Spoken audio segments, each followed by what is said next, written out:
to jump into another topic as well, around economic nexus and the Wayfair decision. Can you touch on what economic nexus is? Yep. So let's talk about prior to economic nexus first, because I think this is what a lot of people still think the rules are. Physical presence prior. That's a key term. So as an example, for to make it easy to understand, let's say that you had a business located in Texas. You were selling all over the country. Well, prior to the Wayfair decision, you only had a sales tax obligation in the states where you had a physical presence. So in that situation, it would have been Texas. However, what happened was in June of 2018, there was a court case called Wayfair. It was Wayfair versus South Dakota.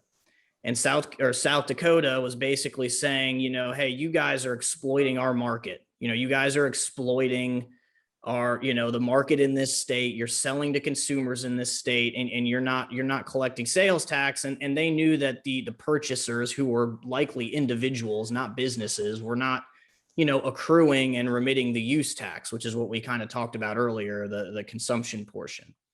So it went to court. And basically what the decision, without getting into too much detail, the decision was that the old Quill ruling, which was the physical presence ruling, no longer held merit in this type of economy. So immediately after that decision, states started saying, okay, well, the states call it economic nexus. And so what happened was a lot of states said, okay, well, because of this court case, we're going to say if you have X amount of sales or X number of transactions to customers in our state, you have nexus, which is not based on physical presence anymore, and you have a sales tax obligation. And this is mainly related to sales tax. So just focus on sales tax because it has not gotten this far for state income tax yet. So it's primarily sales tax.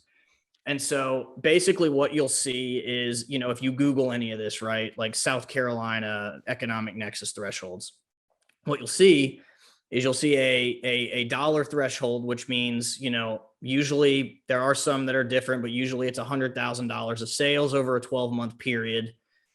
The time period can be different. Some states are a rolling 12-month period versus a calendar year. But generally it's, if you have $100,000 of sales into our state or 200 separate transactions, you have nexus, which means you have to file sales tax returns and collect sales tax and remit sales tax.